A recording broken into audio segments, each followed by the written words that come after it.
Donald Trump has used public attacks to drive all kinds of senior people out of federal law enforcement. He didn't personally fire the #2 FBI official, Andrew McCabe, or the investigator Peter Strzok, who was terminated from the FBI just yesterday, but he set the scene, and he's at it again today, saying his hand-picked nominee, Jeff Sessions, is not a, quote, real attorney general, part of a long-term strategy to undermine or oust him.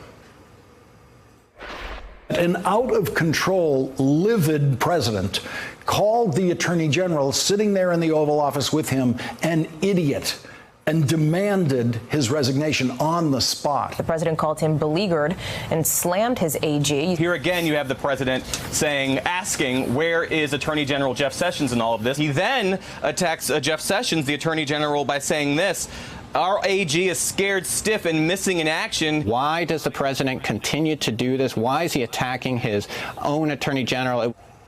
Trump wanted Sessions to stay involved in the Russia probe so he could control it and protect the president. After all, without the Sessions recusal, there may not have ever been a full-throated Mueller probe. So you have Sessions, McCabe, Comey.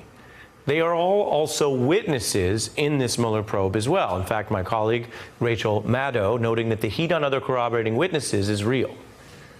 Comey has backup, right? Comey, with his FBI training, committed the president's exact words, he says, to writing right after that conversation happened.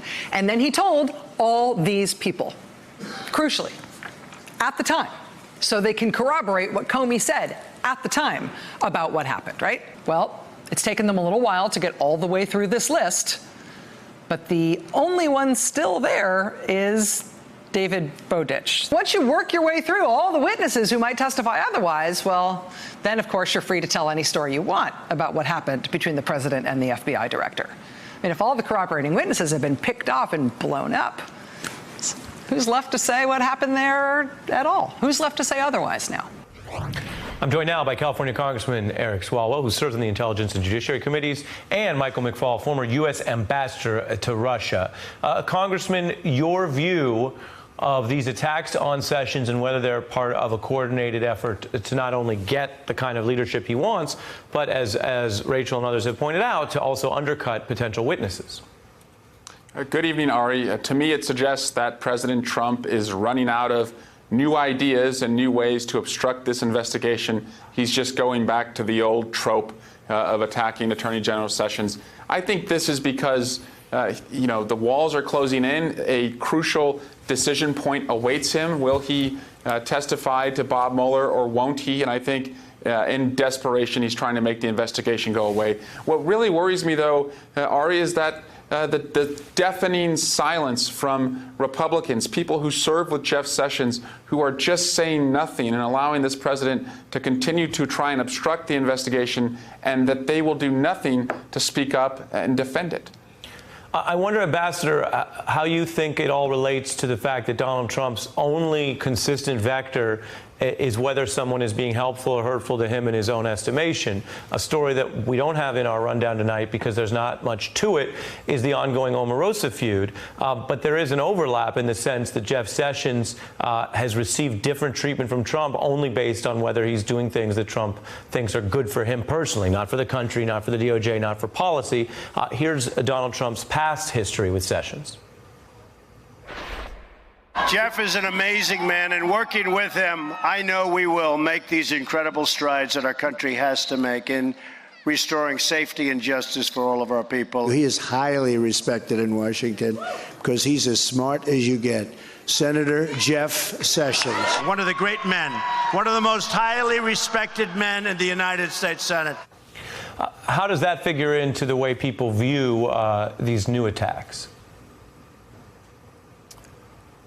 Well, it just suggests that everything's about loyalty to the president. It suggests that it's nothing about the rule of law or checks and balances or the oath that all those individuals take to the United States of America, not to the president. You know, I served at the White House for 3 years with President Obama, and two things are strikingly different. One is just how many people he's turned against, right? And when you have so many people that have resigned or he's turned against the president, that makes everybody nervous about working for this president today. And the second thing is, you know, I remember January 21st, 2009, we all put our hands up and we took an oath to the United States of America. We didn't take an oath to President Obama or Vice President Biden. And that fundamental difference, I just don't think President Trump understands. And Congressman, I want to read from a Republican who makes an interesting observation about this unique role that Jeff Sessions finds himself in as a beleaguered recused Attorney General on Russia. It says, perhaps Sessions is single-handedly keeping America from falling into an unprecedented state of lawlessness. He's fully aware of the turmoil that would be caused if he resigned. Reince Priebus and others have talked about how he did consider resigning. Most people in this situation wouldn't want to keep working, and yet he's decided to stay. What do you think that says about Jeff Sessions and about the limits on Donald Trump, who brags and boasts that he doesn't follow any rules, that no one can make him do anything, and he is now the president, and yet he doesn't have to tweet about it? He would be able today to fire Jeff Sessions if he chose to. Clearly, there's something holding him back. I wonder what you think that is. Yeah, well, Ari, let's not give Jeff Sessions too much credit here, because he, after all, did have undisclosed contacts with the Russians, and he gets to stay and do what he's always wanted to do, which is to tear apart families, deport immigrants, separate children at the border, and prioritize the enforcement of marijuana prosecution. So I don't want to, give this guy a parade just yet. I also You're would saying hope that that holding if he on to was, a very powerful job isn't itself a sacrifice. Right, and I also would hope that if he were fired, that the Senate would not confirm an attorney general who would end the Mueller investigation. So again, I think the reason Donald Trump is not firing him is he's very in touch with poll numbers and popularity contests, and he knows that it would be wildly unpopular and it would be direct to impeachment proceedings, and I don't think he wants to go there. You think that although Donald Trump claims to go in all directions on this, he's actually testing, and he thinks, or he's come under the fear, that to go that far, to remove Sessions, to try to get an unrecused attorney general to kneecap the probe itself, you think would actually lead to impeachment? Especially this close to the election, yes. Ambassador?